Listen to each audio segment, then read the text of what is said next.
Well, I just slipped. Okay, so this is part 2 of making this AIR SLED, and I just got the thumbnail for it. I'm not even ready yet. But yeah, so today I think we are going to make the cage for it. I'm not sure. We don't even have the new carb or the prop yet, but let's go. Let's make it.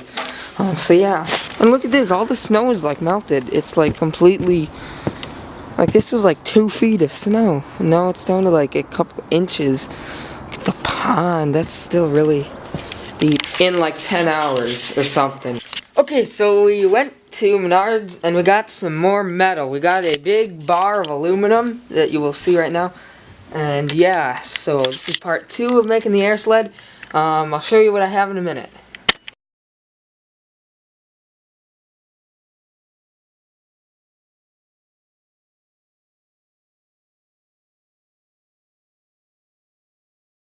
Okay, so what I've decided is instead of freehanding bending the aluminum, I'm actually going to use this bike tire.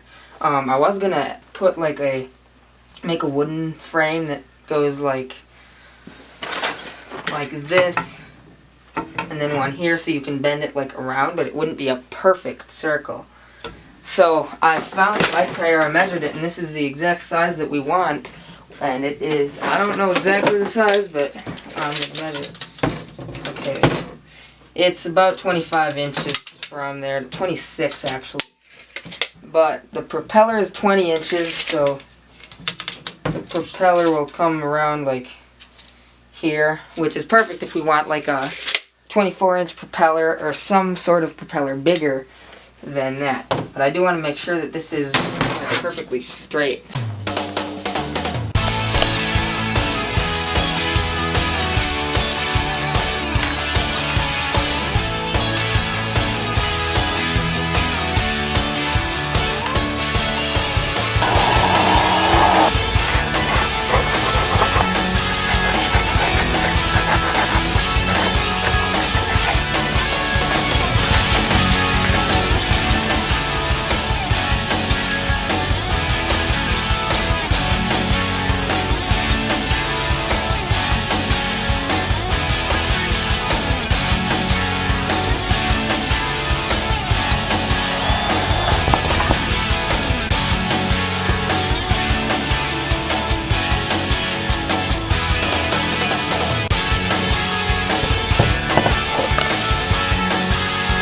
Look at this, I have you on top of the big camera.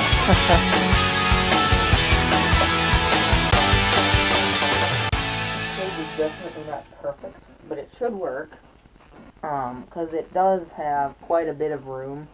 The propeller is a 20-inch, and this is about 26 inches. So I wasn't even going to make it that big, but I wanted to do the tire idea. So, and that worked actually pretty good, you saw earlier.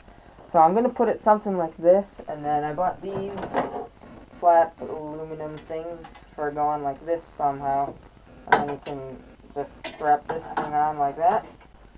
Okay, so half of 26 is 13. So it should be 13 inches from here to the bottom and the side to the side. So we need 13 inches on all sides from the crank or the shaft. So if we get our tape measure, we will measure from here out. And then, by the way, I tapped this shaft so we can put a bolt in there and hold the prop on. And then these are going to be to hold the prop on. By the way, to make this was an 8-foot, and this is 26 inches from all sides.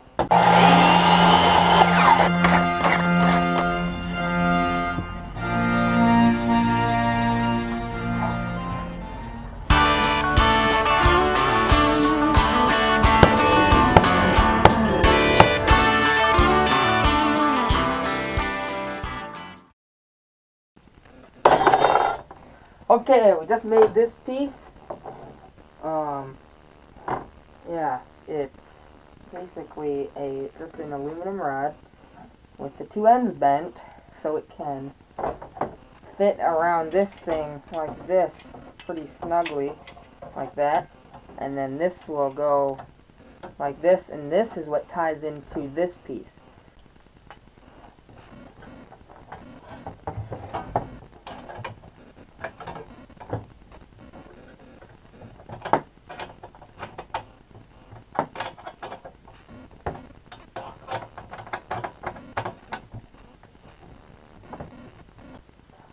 Okay, so we got this thing kind of done.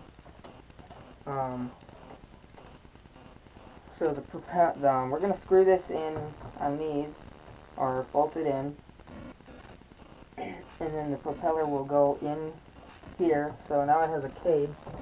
This needs to be bent out a little.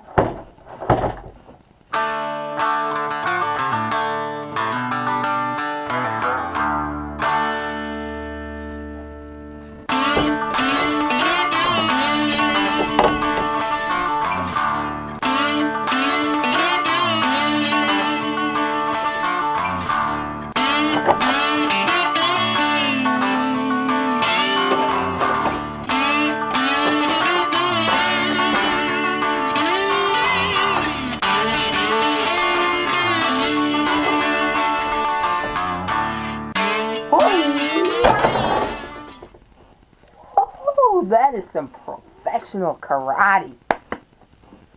Actually, I'm not even in karate. I don't do that. I cut the zip ties. Don't tell anyone. As an overall weight, I would say this thing is about 40-50 pounds. Maybe not even that much. I don't know. But it's pretty heavy, but it's really not heavy. So I do think that the motor can push this. Alright, so I'm going to do one more thing right here. I already made it, kind of, but I'm going to make a little bracket so that we can like have the prop and it, or the mount, and it doesn't just all flop around like this. So I'm going to make this little bracket here and then go like that. So let's grind this. Okay, so the last part you saw was actually yesterday, and we made the cage. I've made a couple. I've did a few things different since you last saw. So the first thing is I added, like you saw at the end, I added this little bracket, and then later I added this. Not in the video. After the video stopped, I added this bar going up to the top. So it's just bolted in on both sides, and then I added a net. This is a regular badminton net, but today we are going to get the throttle cable going, or the throttle. I think we're gonna do a servo on here, so a servo that will pull this down. Okay, so I've mounted the servo up with a couple zip ties, and now I am going to get a receiver. Okay, so we got a ESC and receiver here. Receiver, or the servo goes in channel 1, and the ESC channel 2, and then whatever else you have goes in 3. So let's get the battery. And I don't know what remote this receiver goes to. I know it's one of the other ones that, not the Erevo, this one. So turn the thing on. Ooh.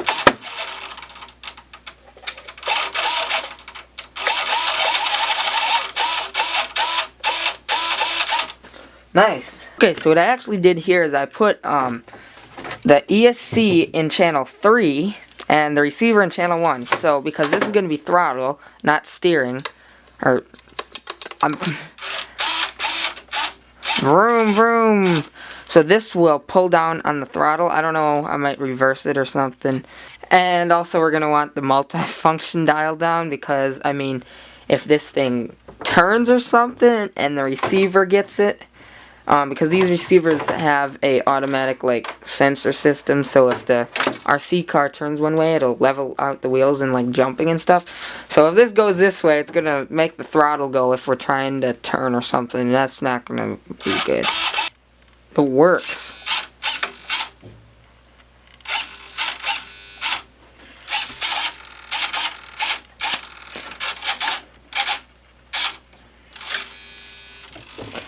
Nice. Okay, so we are going to get some little mount to mount this. I'm gonna like kind of loop it like this.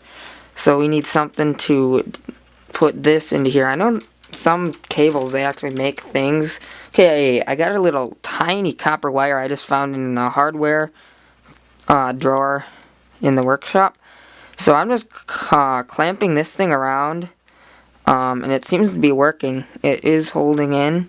I'm gonna pound it too to make sure it really doesn't come off, but it's just the right height for that too. So yeah. Okay, I just completely re-edited the beginning of this video. It's actually 2 parts. So like I already downloaded the first part to the computer, and then I noticed something was wrong with all the music. It like pushed it out of the way, so all the music was like when I was talking, and then the places that were all time-lapsed and like all that stuff was all no music, so I had to re-edit it. Okay, so I made this bucket, and it's out of a sour cream container, and then it has an ESC receiver, and that's it in there. And then the battery is down here, the servo's up here like you saw. To do it, you go in here, press the on button, and it turns on. Close this thing back up, and it just has a zip tie to hold it. Pretty much everything on here is zip tied, just because it's this is like the most rigged part, except for everything else pretty much on the cage is zip tied.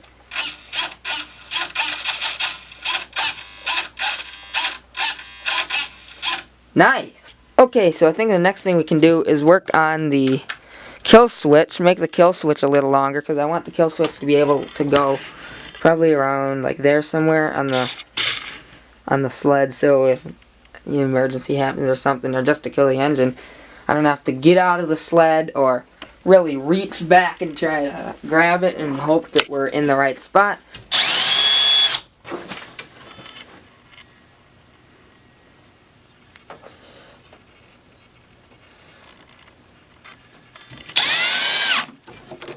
Oops, I went the wrong way the first time!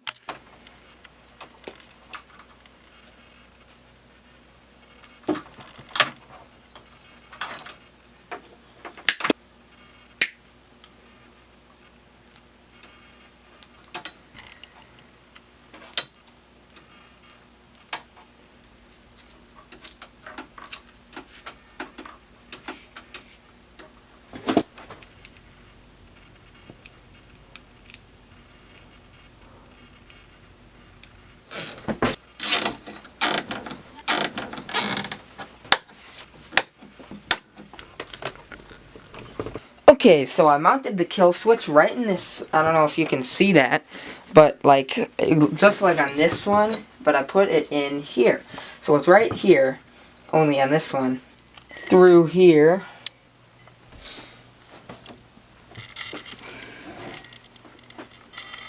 So this is where the kill switch goes. Now I used an old cord from like this kind of an old cord.